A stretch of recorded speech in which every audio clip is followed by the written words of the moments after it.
presentations I do on Hashimoto's are done from questions, and the question was, what are Hashimoto's thyroiditis symptoms? And so Hashimoto's is primarily an autoimmune problem, but it shows up first as a hypothyroid case because over a period of time, you have a thyroid that has started to get attacked by your immune system. And in the beginning, when you get this attack, you may only get symptoms from the hypothyroid aspect of this. And what that means is that as you attack the thyroid, the initial response is you start to lose thyroid tissue, and that causes you to make less thyroid hormone. So normally in the beginning, you'll get fatigue, you'll get tired, you'll usually start putting on weight you haven't changed your diet, you haven't stopped exercising, your routine's pretty much the same, but all of a sudden you start putting on weight. Some people gradually, some people not so gradually. Hair will start falling out to varying degrees. Hashimoto's, the hypothyroid aspect of Hashimoto slows everything down. So it can slow down your intestines. It can slow down your stomach, so you can start getting stomach acid. You could get GERD because you don't have enough hydrochloric acid in your stomach because the thyroid is slowing it down, so you can get acid indigestion. You can get gas, bloating. The most common gastrointestinal symptom that you'll get will be constipation because it has to do with helping your nervous system to ultimately make the bowels move. So everything slows down, your bowels move down. One of the most common causes of constipation is hypothyroid. So you'll get those. Swelling around the ankles is another one. Dry skin.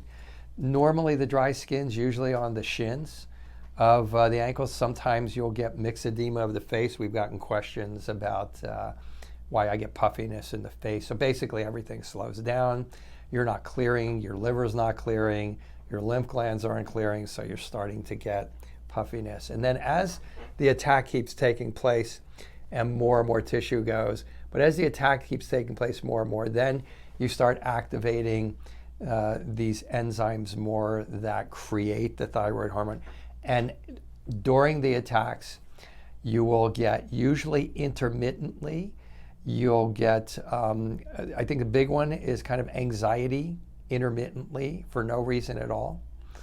Anxiety happens. You're getting too much thyroid hormone during the attacks, and it creates a situation that sets off a stress response in your brain.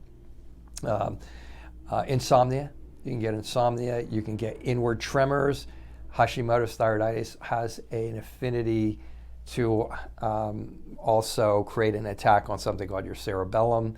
It's called molecular mimicry. A lot of times these two things will get attacked at the same time, the thyroid and the cerebellum. And so you might get inward tremors for no reason at all. Night sweats. You can get night sweats from some indirect function of the thyroid affecting your estrogen hormone balances. So anxiety, inward tremors, panic attacks. You can get panic attacks in extreme cases, and insomnia, night sweats. For some of you who have for some of you who are like the 20%, the thin Hashimoto's patient, I have a presentation online on the thin Hashimoto's patient on PowerHealth.net, PowerHealthTalk.com, and that person will actually have an inability to gain weight, where the average Hashimoto's patient will put weight on for no reason at all. This particular aspect or form of Hashimoto's, the patient will actually have more of those hyperfunctions, more anxiety, more panic attacks, more insomnia, more inward tremors, more stuff like that, more hot flashes, more night sweats. It's more night sweats than hot flashes, actually. But they'll also not be able to put on weight. They're like, I've never been able to put on weight, and I'm jittery, and I have, and I have more energy than anybody could possibly imagine. So there is that. It's a symptom and an aspect of Hashimoto's. That patient is more of an outlier, more in the minority. But just for a sense of completeness, to try to answer this question, you might be the person who sent this in might be the thin Hashimoto's patient.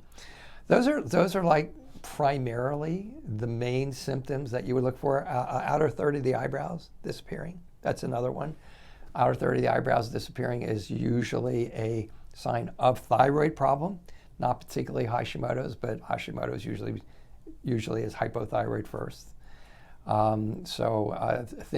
Thinning of hair on your scalp, your face, places where you normally expect to have hair, your genitals. If that starts thinning out along with the hair up here, that also is another sign.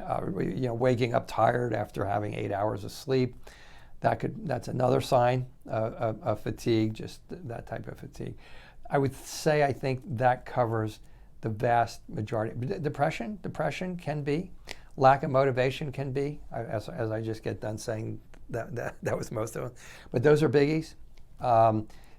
Without a doubt, Hashimoto's can be a main cog and component in a person developing profession, or a lack of motivation. It slows everything down, it slows brain function down. It creates inflammation in the brain. It decreases blood supply to the brain. Hashimoto's does.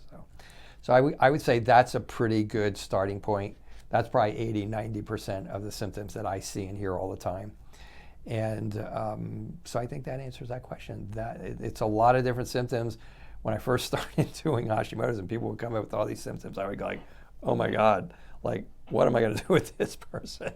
And the answer was get their immune system under control and dampen the immune attack against their thyroid. So that is symptoms. That would answer the question of what are the symptoms of Hashimoto's thyroiditis.